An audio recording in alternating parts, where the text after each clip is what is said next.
Hello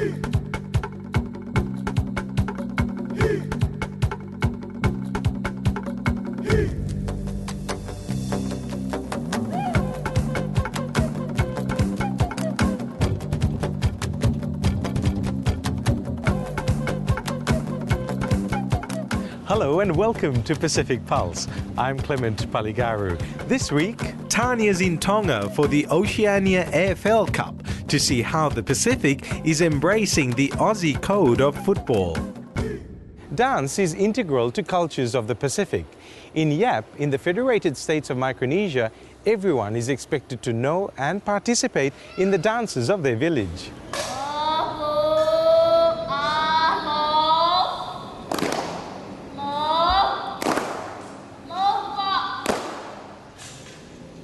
I think every countries have their own way of dancing, but Japanese dance, usually the chant is about a story or something that happened in the past. That's the chanting part. It's based on a true story. It's like you're telling a story, just with motion. There are legends about ghosts and legends about other islands and legends from where our people came from.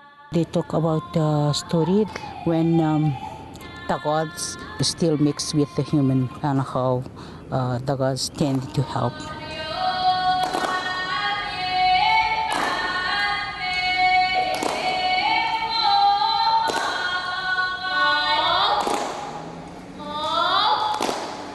I think it's pretty important because you can't just find it in the library and books. If we don't, then I think that later on the next generations, the children here in Yap, the kids here in Yap, won't be able to tell how the past were and how their ancestors lived their life. Yeah, it takes practice. It's like we danced a lot of times. For every week we spend 3 or 4 hours a day, sometimes 3 times a week or 4 times a week. There are certain things that you gotta do. In Japanese dance, you have to move the same, like everybody does at the same time, and they have to look certain way. I mean, you have to look straight forward, and sometimes you can change what is had to be taught. It's hard to keep up with all the other people who are dancing too. We have to do the hand motions at the same time, and yeah, I think that's what's hard about it.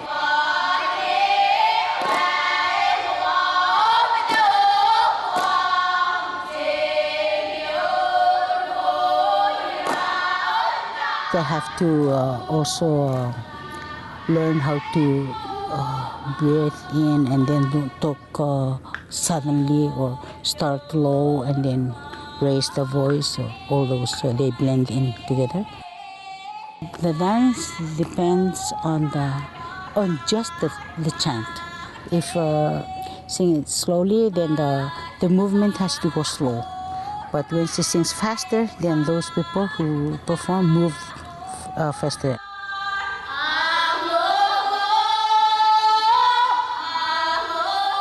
When they get up, it's a part of the same dance. It's just toward the ends, since they are entertaining the audience, they do that part to really make it look more better or nice.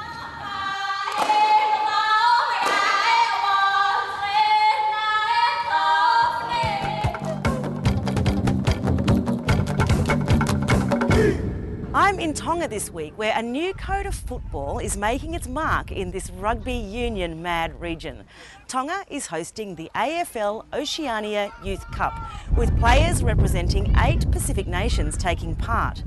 It's an amazing opportunity when you consider that many of these players only recently started playing the game. And for the AFL, it's exciting times, as this unique brand of football is clearly capturing the hearts of Pacific Islanders.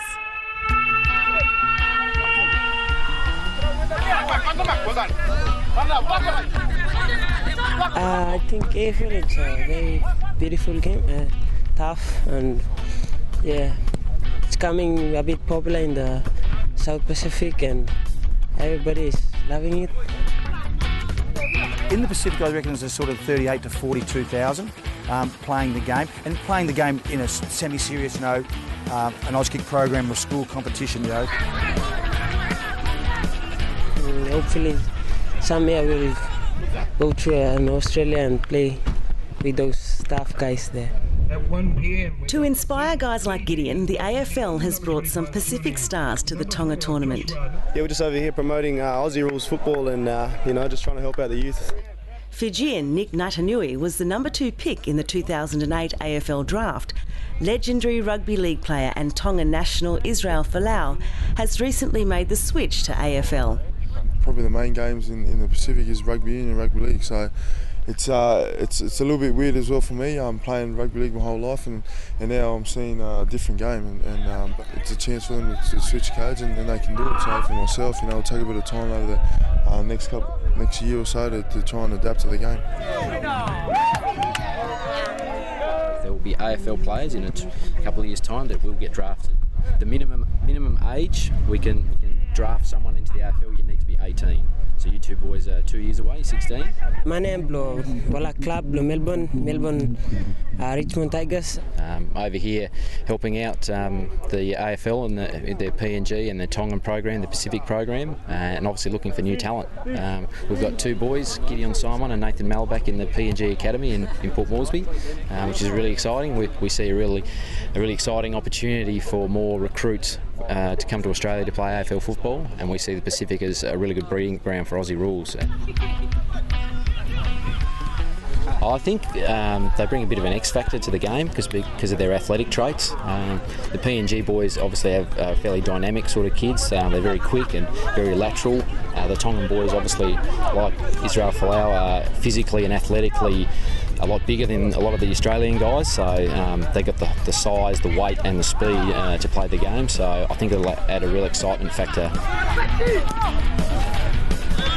It's these 2 countries, Tonga and Papua New Guinea, that face each other in the finals, with PNG taking the Oceania Cup.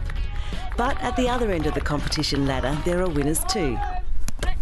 For the Solomon Islands, AFL is still a grassroots game, introduced recently by Australians from Ramsey, the regional assistance mission for the Solomon Islands.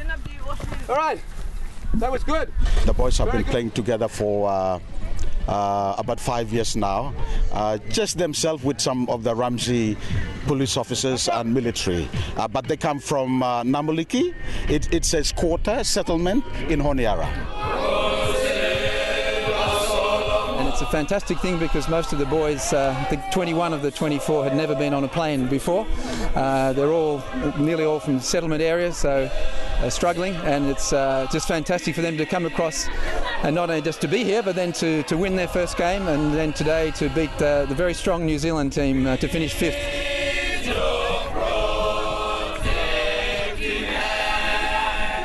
I think state building is really important, but you need to have also that sense of nation. And one of the great ways of getting that is through sport, in my view. And there's a clear demonstration today how proud they are of representing their country for the first time. And I think when they go back, the people of Solomon Islands will be very proud of the team as well.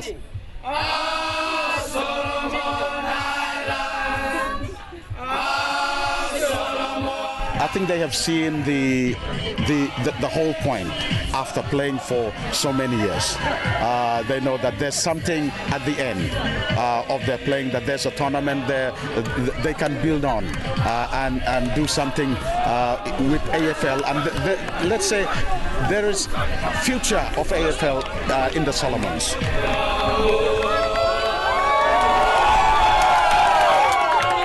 Thanks for watching. Don't forget, we'd love to hear from you. So go to our website and send us a line, a couple of photographs, or even a video, and we'll publish it for the whole world to see. I'll see you next time on Pacific Pulse.